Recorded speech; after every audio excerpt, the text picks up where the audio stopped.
Baik, kita mulai. Bismillahirrahmanirrahim. Assalamualaikum warahmatullahi wabarakatuh.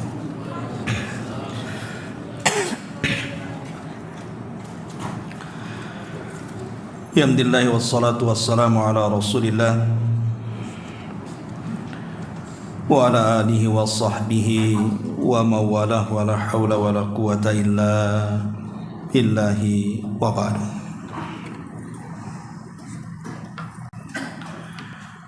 Alhamdulillah, di malam hari ini kita bisa duduk kembali bertalabul ilmi di Masjid Ibadur Rahman Pontrenis. Salawat dan juga salam kita hadiahkan kepada Rasul kita Nabi besar Muhammad sallallahu alaihi wa ala alihi wasallam.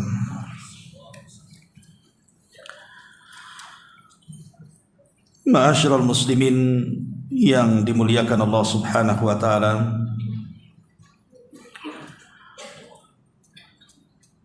Hari ini kita masih berada di bulan Agustus. Artinya kita diingatkan dengan para perjuangan pahlawan negeri kita. Ada sebuah hadis yang dikeluarkan oleh Imam Muslim saat Nabi SAW bertanya kepada para sahabat, apabila negara besar seperti Romawi dan juga Persia ditaklukkan oleh kita kaum muslimin, fa ayyu qaumin antum, maka kira-kira kalian akan menjadi umat yang seperti apa? Apakah ingin seperti orang-orang Romawi ataukah ingin seperti gaya Persia? Maka kebetulan Abdurrahman ibn Auf radhiyallahu an hadir di situ. Kemudian Abdurrahman ibn Auf mengatakan, kami ingin menjadi kaum yang melaksanakan perintah Allah Subhanahu wa taala. Maka Nabi SAW mengatakan, awa ghaira dhalik, ataukah justru sebaliknya, kalian akan menjadi umat yang menentang Allah dan Rasulnya. Kemudian kata Nabi SAW, jangan-jangan kalian menjadi umat yang tatanafasu, mengejar-ngejar dunia. Thumma tatahasadu, kemudian kalian saling hasad di antara dunia. Thumma tatadabaru, kemudian kalian saling membelakangi dengan punggung-punggung kalian. Thumma tatabaghadu, kemudian kalian saling membenci di antara kalian, yang ujung-ujungnya kalian saling membantai. Hadis ini kalau kita terapkan di negeri kita, negeri kita ini sudah berhasil keluar dari dua penjajahan negara besar. Yang paling lama tentu Belanda, 3,5 abad, 350 tahun kurang lebih negeri kita dijajah. Hilang Belanda, datang pula Jepang, hampir 3,5 tahun menjajah negeri kita ini.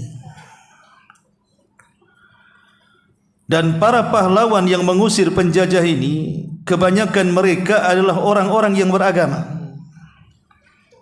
Sampai Bung Tomo, pahlawan pendidikan negeri kita, mengatakan kalau bukan kalimat takbir Allahu Akbar untuk memberikan semangat para pejuang mengusir Belanda, aku tidak tahu kalimat mana lagi yang pantas. Artinya bahwa kemerdekaan negeri kita ini betul-betul diraih dengan darah dan nyawa para pahlawan yang mereka di atas keyakinan tauhid. Dan itu dilihat daripada ruh undang-undang dasar negeri kita,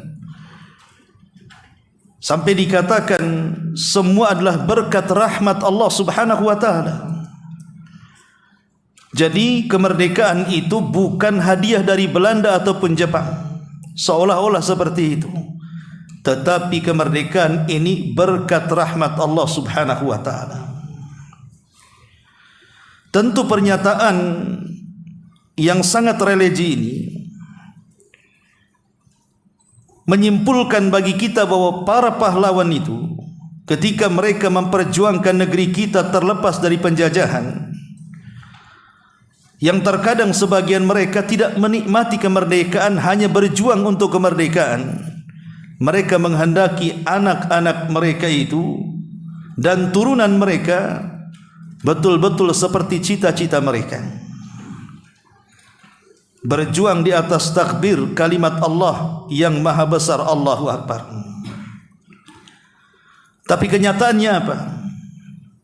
Persis seperti yang dikatakan Nabi SAW kepada Abdurrahman, kan?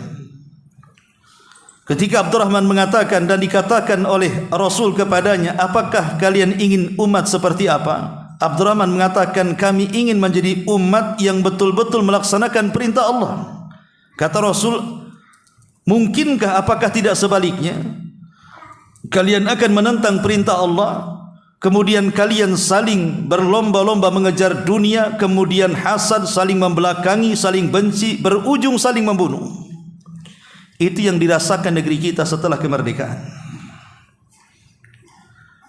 Karena kita lihat bahwa musuh yang sebenarnya belum betul-betul kita hilangkan di negeri kita. Okelah, musuh Belanda seperti Jepang sudah tidak bisa mencengkeram negeri kita, tapi sekarang kita melawan musuh bangsa sendiri, yang mereka meraup kekayaan dari negeri kita sendiri, kemudian memperkaya diri sendiri. Di antara mereka saling hasad, saling benci, bahkan saling menyerang. Ujung-ujungnya yang sengsara adalah orang-orang yang tidak memiliki kemampuan untuk mendapatkannya. Pertanyaannya, apakah sudah merdeka kalau begitu?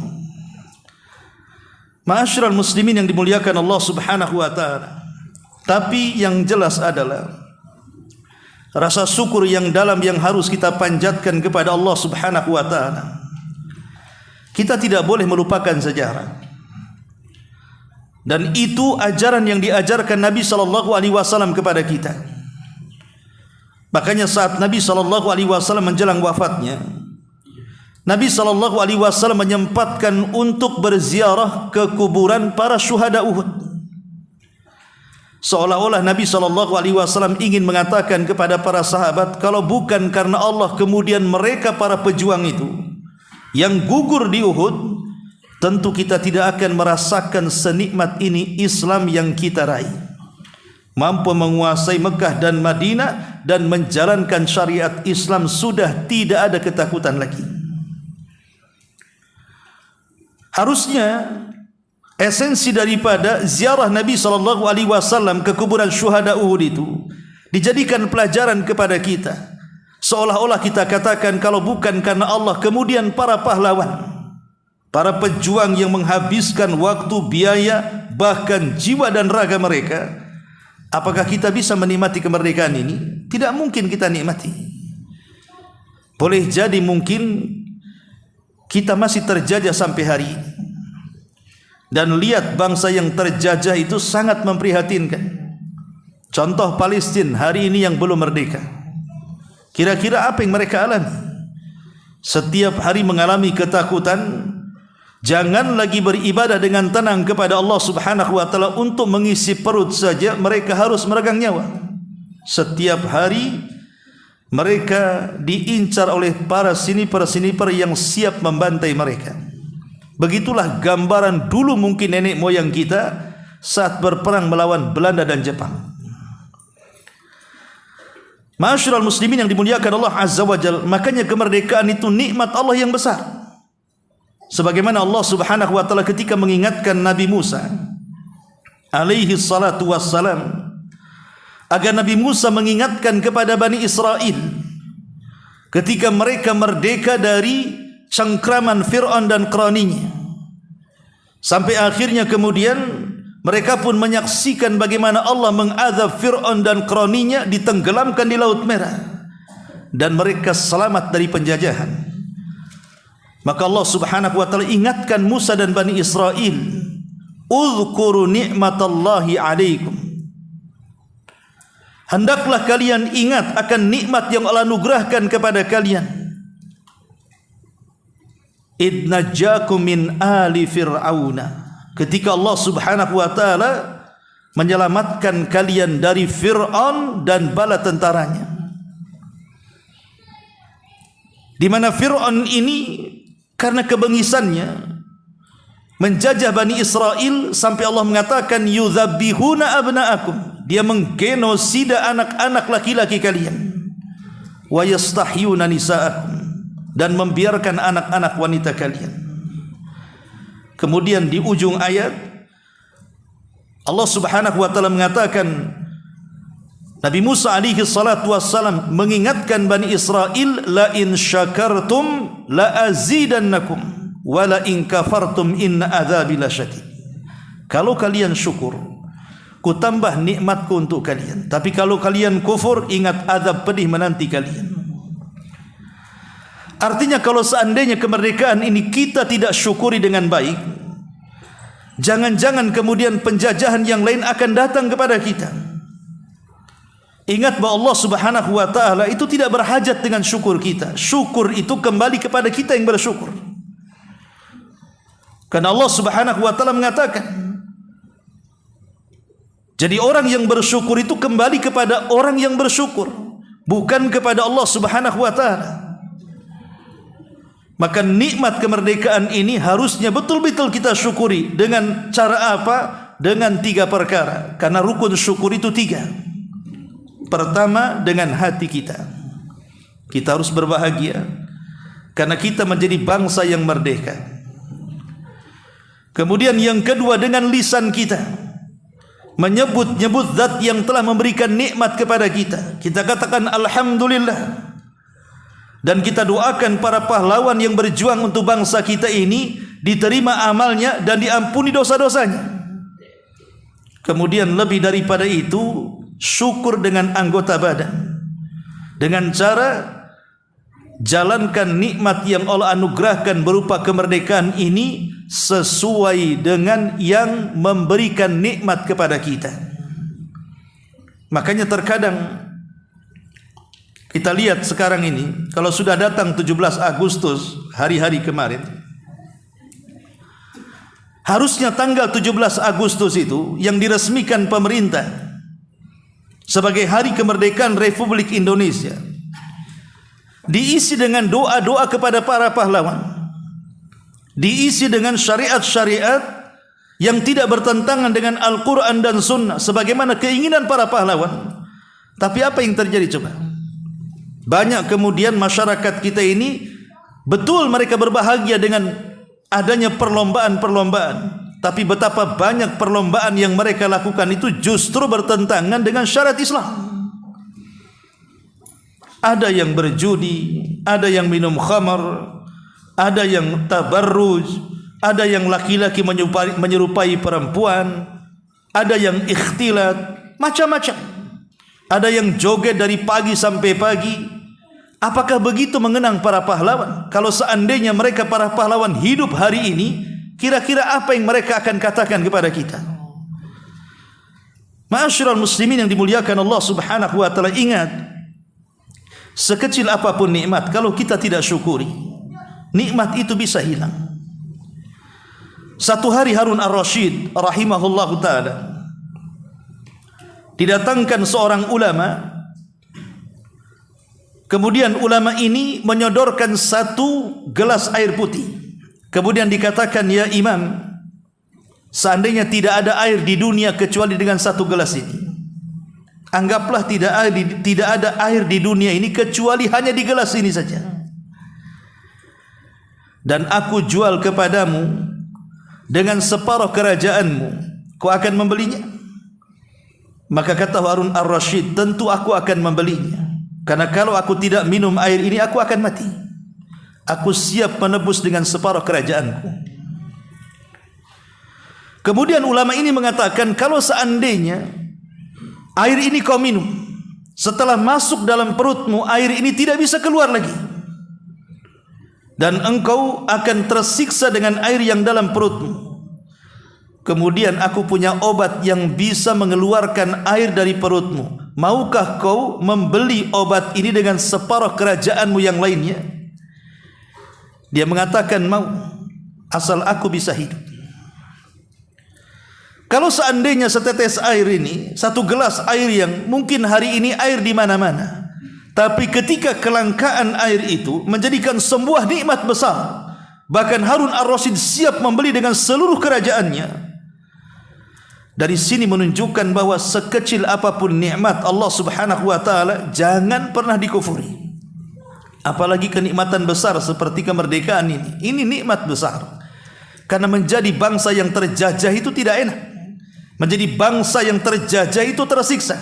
Menjadi bangsa yang terjajah itu, lihat kondisinya seperti saudara kita yang ada di Palestina. Ma'asyiral muslimin yang dimuliakan Allah Azza wa Jalla, harusnya mengisi kemerdekaan itu dengan cara-cara yang tidak bertentangan dengan syariat Islam. Karena itulah negeri kita akan semakin berkah.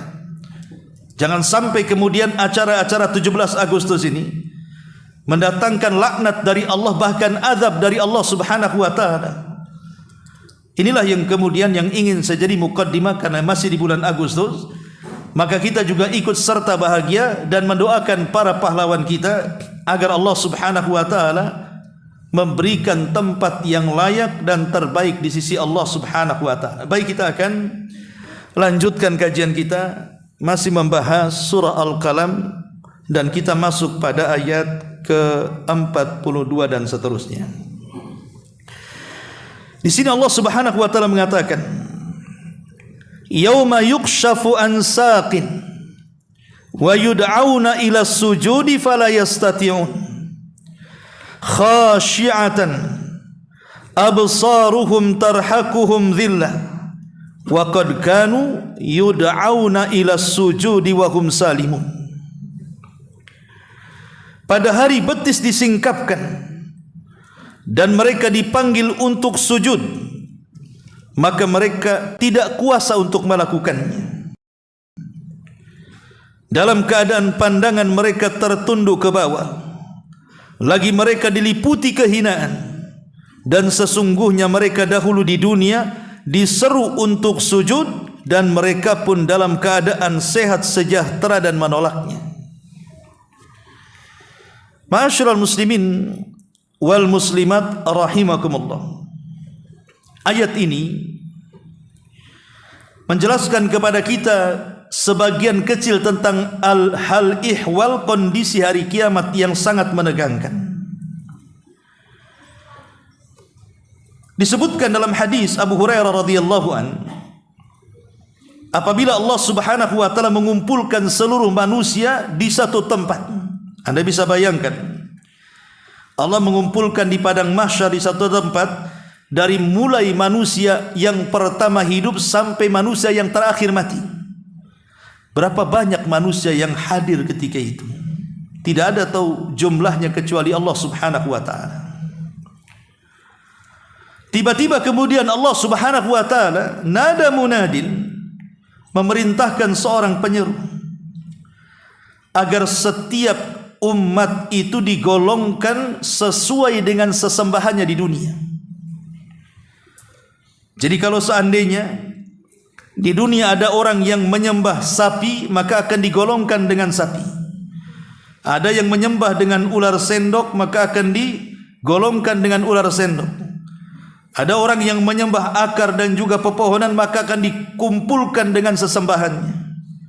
Kemudian ada orang yang menyembah Isa, dikumpulkan. Ada yang menyembah Uzair, dikumpulkan. Jadi masing-masing umat dikumpulkan sesuai jenisnya masing-masing, sesuai dengan sesembahannya ketika di dunia. Mereka dikelompok-kelompokkan. Wasiqal ladzina kafaru ila jahannama zumara. Zumara artinya berkelompok-kelompok. Mereka digiring.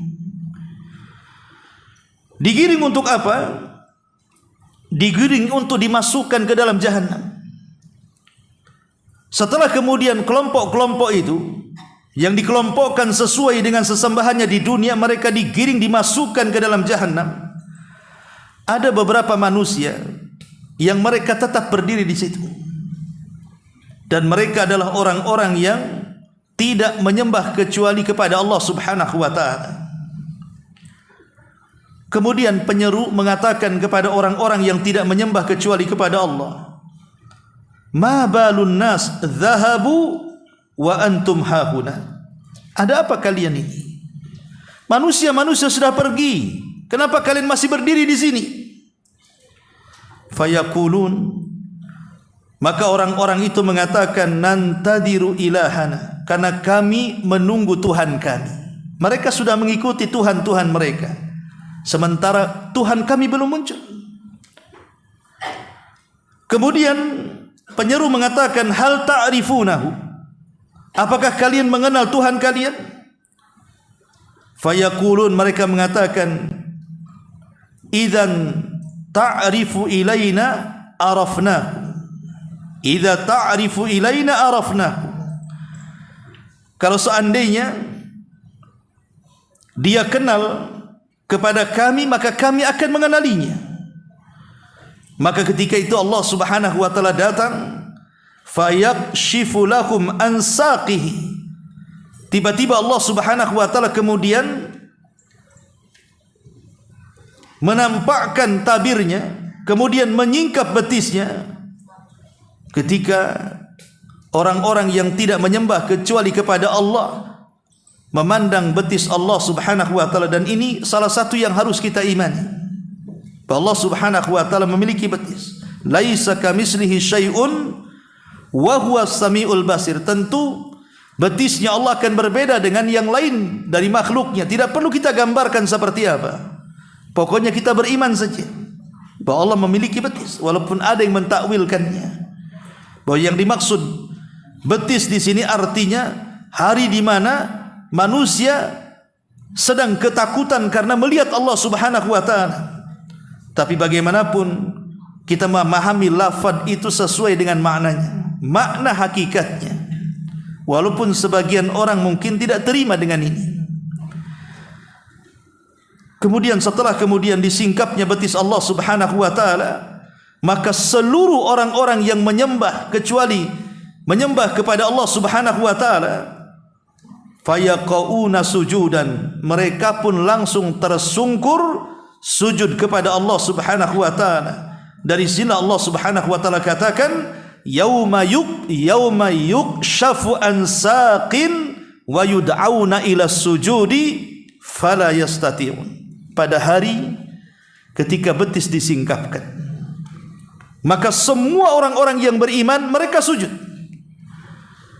Tetapi di tengah-tengah orang yang beriman ada orang-orang yang mengaku ketika di dunia mereka menyembah Allah Subhanahu wa taala, padahal mereka adalah musuh Allah Subhanahu wa taala. Siapa mereka? Mereka orang-orang munafik. Orang-orang munafik yang Allah Subhanahu wa taala katakan, idza qamu ila salati qamu kusala. Apabila mereka tegak mendirikan salat, mereka pun malas-malas untuk salat. Artinya mereka enggan untuk sujud kepada Allah Subhanahu wa taala. Bahkan terkadang di antara mereka diseru oleh muadzin, hayya 'alas shalah, hayya 'alal falah. Mereka tidak mau mendatanginya. Mereka pun malas. Sebagaimana Nabi SAW mengatakan, athqalus salati 'alal munafikin salatul isya'i wa salatil fajri. Ada dua salat yang sangat enggan didatangi orang munafik. Pertama salat isya, yang kedua salat subuh. Jadi umumnya orang-orang munafik itu mereka tidak mau sujud di dunia. Maka al-jaza'u min jinsil amal, balasan itu disesuaikan dengan amalannya. Ketika seluruh orang-orang yang beriman yang biasa sujud di dunia, mereka sujud di akhirat kepada Allah. Tapi orang-orang munafik ketika hendak ikut sujud bersama orang-orang yang beriman, mereka tidak sanggup sujud. Makanya di sini Allah mengatakan wa yud'auna ila sujudi fala yastati'un. Ketika mereka diseru dan dipanggil untuk sujud, mereka pun tidak kuasa untuk melakukannya. Bahkan ketika disuruh sujud malah ke belakang seperti orang kayang. Maka disebutkan dalam hadis Abi Sa'id Al-Khudri radhiyallahu an, Nabi SAW mengatakan yakshifu rabbuna an saqihi yaumal qiyamah fayasjudu lahu kullu mu'minin wa mu'minatin wa yabqa man kana yasjudu fid dunya riya'an wa sum'atan fayadhhabu liyasjuda fayaudu dhahrahu tabaqan wahida. Kata Nabi SAW, Rabb kita akan menyingkapkan betisnya pada hari kiamat, sehingga bersujudlah kepadanya semua laki-laki dan wanita yang beriman. Lantas tinggallah mereka yang biasa sujud di dunia karena riya dan sum'ah, mereka pun tidak sanggup untuk sujud. Di mana mereka ingin sujud tetapi punggungnya menjadi satu ruas saja, tidak mampu ditekuk lagi untuk sujud. Hadis ini dikeluarkan Al-Bukhari dan Muslim. Lihat bagaimana Allah Subhanahu wa taala di sini menghukum orang-orang yang malas sujud di dunia, maksudnya malas salat di dunia, dengan susahnya sujud di akhirat. Dari sini kita tahu ayat ini menunjukkan pentingnya melaksanakan salat. Bahkan di sini Allah Subhanahu wa taala mengatakan khashi'atan absaruhum tarhaquhum dhillah wa qad kanu yud'auna ila sujudi wa hum salimun. Dalam keadaan pandangan mereka orang-orang munafik itu tidak sanggup menatap Allah, mereka tunduk ke bawah. Kemudian mereka diliputi kehinaan, zillah. Dan sesungguhnya mereka dahulu di dunia diseru untuk sujud. Dalam tafsirnya sebagaimana disebutkan oleh Al-Imam At-Tabari rahimahullahu ta'ala, maksudnya kalimat wa qad kanu yud'auna ila sujud, dan sungguh mereka dahulu di dunia diseru untuk sujud, maksudnya mereka diseru dengan azan dan qamat. Jadi mereka diseru dengan kalimat-kalimat azan, hayya 'alas salah, hayya 'alal falah, dan juga kalimat qamat, yud'auna bil adzani wal iqamati fayabaunahu, dan mereka pun enggan mendatanginya. Maka siapapun yang mereka tidak atau jarang sujud di dunia, maka dia tidak akan mampu untuk sujud di akhirat, sujud di hadapan Allah Subhanahu wa ta'ala. Ma'asyiral muslimin wal muslimat rahimakumullah. Dari sini kita tahu bahwa sujud ini bukan perkara ringan. Sujud ini bukan perkara ringan. Bahkan kalau kita sedikit menjelaskan tentang fadilah dan kekhususan sujud ini. Pertama, sujud ini adalah amalun ta'abbudiyun kauniyun, di mana sujud ini sebenarnya amalan seluruh makhluk yang Allah ciptakan. Makanya disebutkan di dalam surah Al-Isra ayat 44, Allah Subhanahu wa ta'ala berfirman, yusabbihu lahus samawati sab'u wal ardu wa man fihinna wa in min syai'in illa yusabbihu bihamdihi walakin la tafqahuna tasbihahum innahu kana haliman ghafura. Allah Subhanahu wa ta'ala berfirman, seluruh langit dengan lapisannya dan seluruh bumi dengan lapisannya, mereka bertasbih kepada Allah Subhanahu wa ta'ala. Dan tidaklah sesuatu yang Allah ciptakan kecuali bertasbih dengan memujinya. Akan tetapi kalian tidak paham tasbih mereka. Dan sesungguhnya Allah zat yang maha lembut lagi maha pengampun. Kemudian juga disebutkan dalam surah Al-Hajj ayat 18, alam tara annallaha yasjudu lahu man fis samawati wa man fil ardh wasyamsu wal qamar wan nujumu wal jibal wasyajar wad dawabu wa katsirun minan nasi wa katsirun haqqa alaihi al adab. Tidakkah kau melihat sesungguhnya seluruh yang ada di langit dan yang ada di bumi,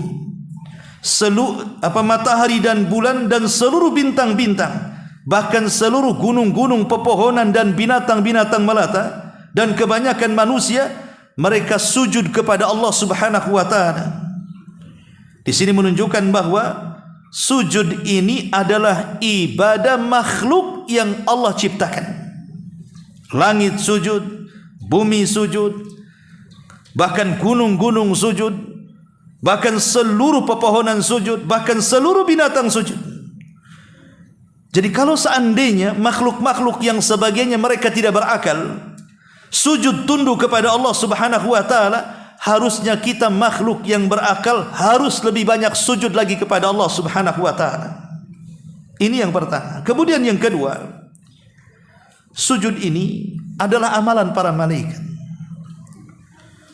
Allah Subhanahu wa taala mengatakan dalam surah Al-A'raf ayat 206, "Innal ladzina inda rabbika la yastakbirun an ibadatihi wa yusabbihunahu wa lahu yasjudun."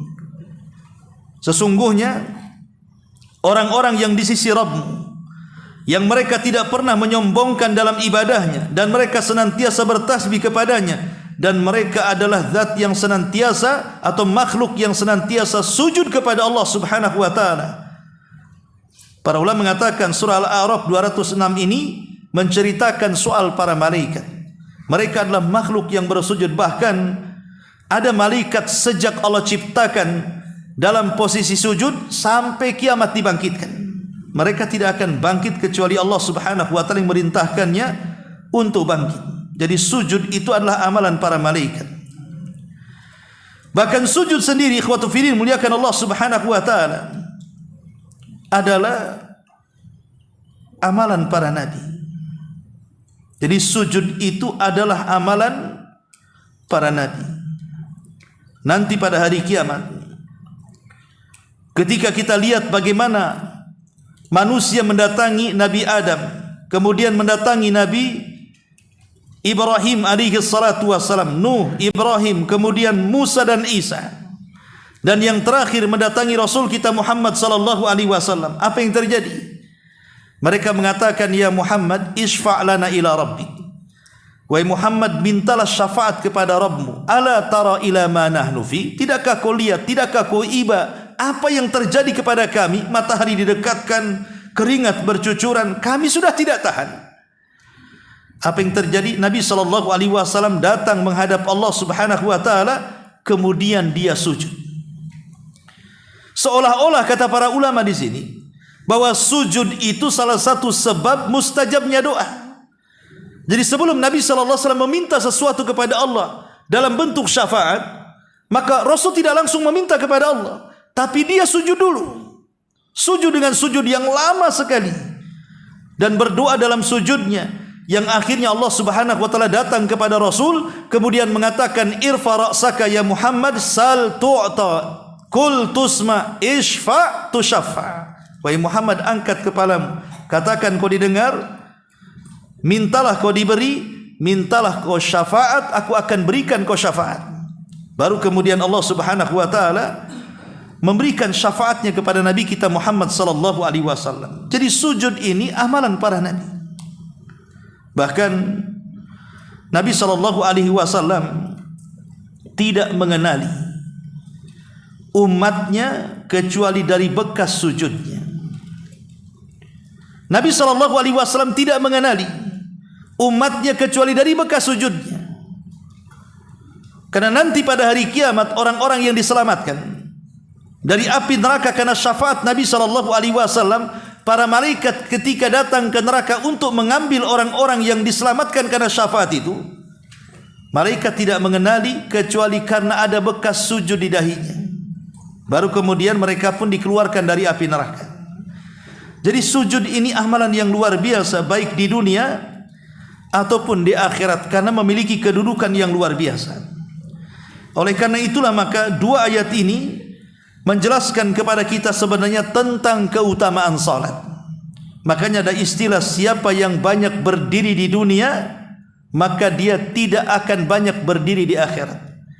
Siapa yang banyak sujud di dunia, maka dia akan sanggup sujud menghadap Rabb Azza wa Jalla, sebagaimana dalam ayat ini.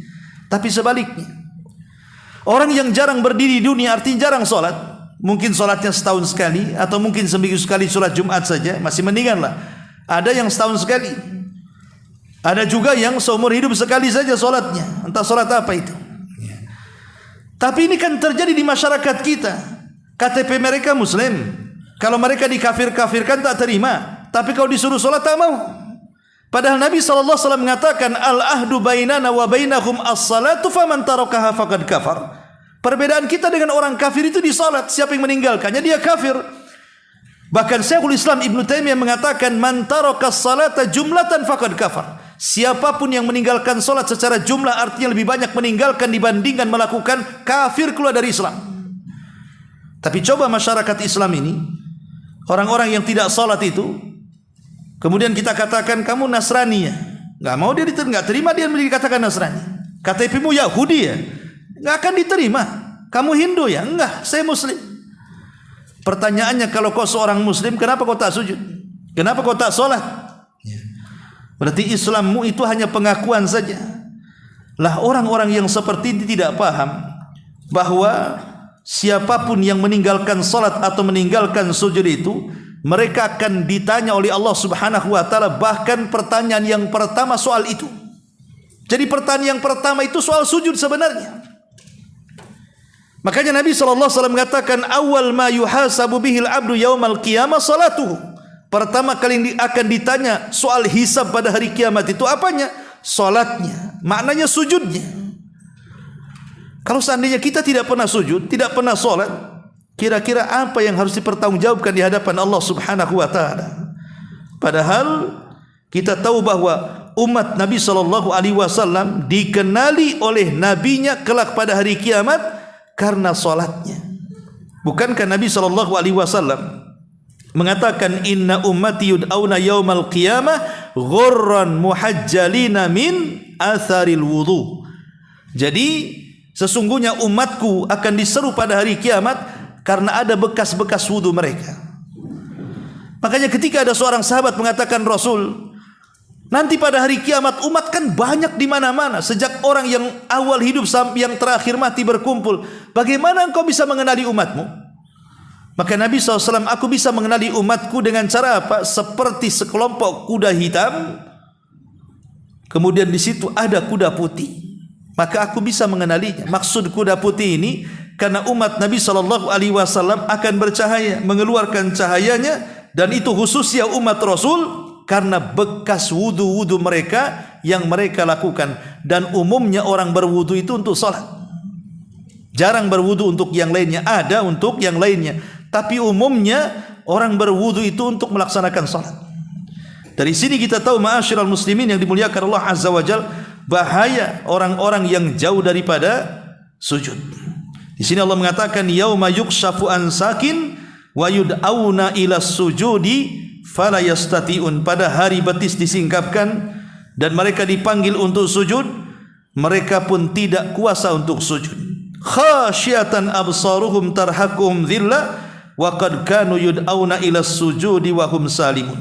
Dalam keadaan pandangan mereka tunduk ke bawah, lagi mereka diliputi kehinaan, dan sesungguhnya mereka dahulu di dunia diseru untuk sujud dan mereka dalam keadaan sejahtera, artinya mereka sehat, tidak ada masalah, ada waktu, diseru tetapi mereka tidak mau datang. Inilah yang kemudian balasannya. Allah katakan, wahum salimun, padahal mereka sehat. Mereka sehat, tidak ada sakit. Maksudnya mereka bisa berjalan dengan kakinya ke masjid, tidak ada kesibukan apapun. Datang suara azan ke rumah-rumah mereka, tapi mereka tak mau datang. Ingat, nanti akan menjadi kehinaan pada hari kiamat. Padahal Umar bin Khattab radhiyallahu anhu dikisahkan saat dia tidak sadarkan diri karena ditusuk oleh belatinya Abu Lu'lu al-Majusi saat mengimami salat subuh. Kemudian darah keluar banyak, entah berapa tusukan, sampai Umar ketika ditusuk dia mengatakan, akalatni kalbun, ini anjing siapa yang menggigitku? Padahal itu tusukannya Abu Lu'lu tuh. Ketika kemudian dia pingsan karena kehabisan darah, belum sempat menyempurnakan salatnya, Abdullah ibn Umar membawa pulang Umar bin Khattab. Maka datanglah tabib memasukkan obat, tetapi tidak mampu masuk ke dalam tubuhnya karena keluar dari bekas lukanya. Kata tabib, Umar tidak bisa diselamatkan. Ketika itu Umar sedang pingsan. Tetapi manusia paham, Umar ini kan rajin salat. Dia tidak tahan dengan suara azan. Akhirnya tiba-tiba kemudian terpikir untuk mengumandangkan azan di telinga Umar bin Khattab. Dan Umar sedang pingsan. Maka sahabat ini kemudian meneriakkan suara azan di telinga Umar. Entah kenapa tiba-tiba Umar siuman, kemudian mengatakan, "Asallan nas?" Apakah manusia sudah salat? Maka dikatakan, "Sudah wahai Amirul Mukminin." Abdurrahman menggantikan diri. Kemudian Umar mengatakan, "La hadda fil Islam liman tarakas salat." Tidak ada bagian dalam Islam orang yang meninggalkan salat.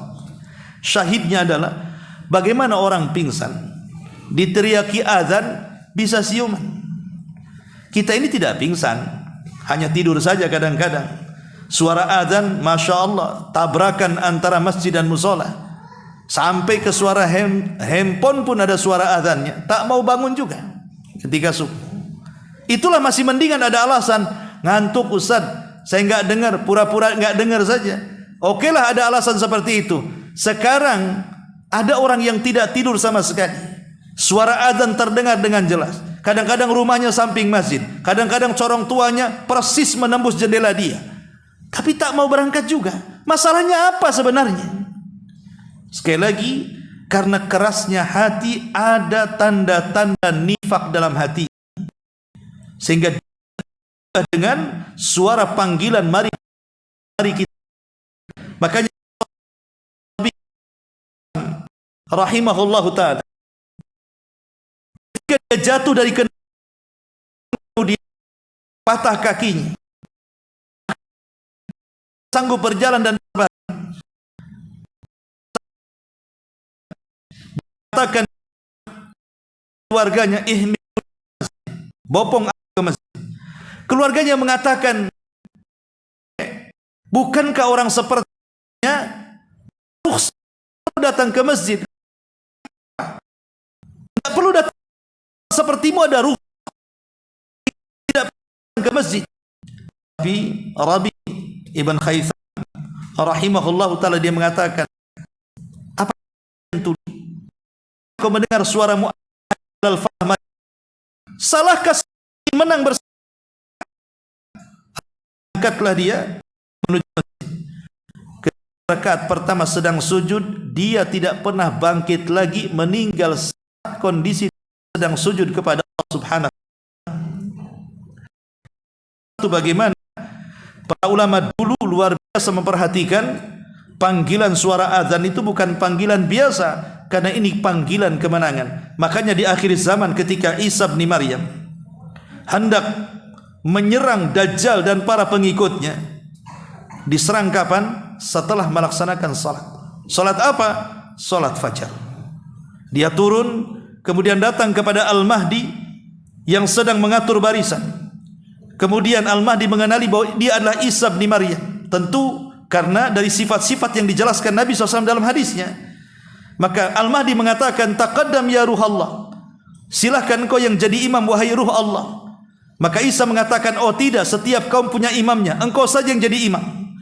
Maka Al-Mahdi pun menjadi imam subuh dan Isa pun salat di belakangnya. Kemudian setelah salat subuh, Isa pun mengatakan kepada Al-Mahdi, "Aku akan pimpin peperangan ini."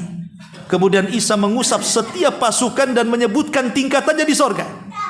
Kemudian kata Isa bin Maryam, "Aku akan memberikan kalian 3 pilihan. Pertama, kalian tidak perlu berperang. Allah akan aku akan meminta kepada Allah untuk mengirimkan azab kepada Dajjal dan para pengikutnya. Yang kedua, kalian tidak perlu perang. Aku akan meminta kepada Allah pasukan yang bukan kalian. Yang ketiga, atau kita berperang. Aku dan Al-Mahdi memimpin kalian. Kita akan berperang melawan Dajjal dan aku akan berdoa kepada Allah agar orang-orang Yahudi tidak sanggup menghunus pedang-pedang mereka." Akhirnya mereka mengatakan, "Kami memilih yang ketiga." Turunlah Isa dan Al-Mahdi setelah salat subuh dan Allah mendapatkan kemenangan. Dajjal dibunuh, Isa dan Al-Mahdi berhasil dengan pasukannya membantai orang-orang Yahudi. Bahkan setiap orang Yahudi yang sembunyi di pohon akan mengatakan, "Ya Muslim, orang ini ada di sini, bunuh dia." Ada orang Yahudi sembunyi di batu-batu mengatakan, "Ya Muslim, Yahudi sembunyi di sini, silakan bunuh dia." Hanya satu pohon yang tidak bicara dan menyembunyikannya, itulah disebut Gharqad. Ya. Syahidnya di sini, kemenangan akhir zaman yang dipimpin oleh Al-Mahdi dan Isa bin Maryam tidaklah kemenangan diraih kecuali setelah melaksanakan salat subuh. Dan ini yang dipraktikkan Nabi SAW dalam setiap pertempurannya. Nabi SAW tidak pernah menyerang di siang hari. Rasul tidak pernah menyerang di sore hari. Rasul tidak pernah menyerang di malam hari. Tapi Rasul menyerang di waktu subuh. Kalau dia hendak menyerang sebuah perkampungan, dia akan dengar dulu ada azan atau tidak. Kalau ada azan tidak jadi menyerang. Kalau tidak ada azan, Rasul menyerang. Dan disitulah Allah Subhanahu wa taala menolong dengan mengirimkan angin sabah. Yang Rasul katakan, "Nusirtu bis sabah wa uhlikatil adu bid dabur." Aku ditolong dengan angin pagi sebagaimana kaum Ad dihancurkan dengan angin sore. Jadi Nabi SAW kalau menyerang itu menunggu waktu fajar setelah solat subuh, baru Nabi SAW menyerang musuh. Menunjukkan apa? Bahwa kemenangan dalam apapun itu dimulai dengan solat. Makanya kenapa Nabi SAW kalau ada masalah besar, kata Hudzaifah ibnul Yaman, kana Nabi SAW idza hazabahu amrun fazia ila salat. Rasul itu kalau ada masalah besar tidak bisa keluar dari situ, maka Rasul segera salat. Makanya Allah mengatakan, wasta'inu bis sabri was salah. Mintalah kepada Allah pertolongan dengan sabar dan dengan salat, karena di balik salat itu ada kemenangan. Wallahu a'lam bishawab. Ini di antara dua ayat dari surah Al-Qalam. Mudah-mudahan ada manfaatnya. Sudah Isya juga. Subhanakallah bihamdika asyhadu an la ilaha illa anta astaghfiruka wa atubu ilaik. Allahu taala alam. Assalamualaikum warahmatullahi wabarakatuh.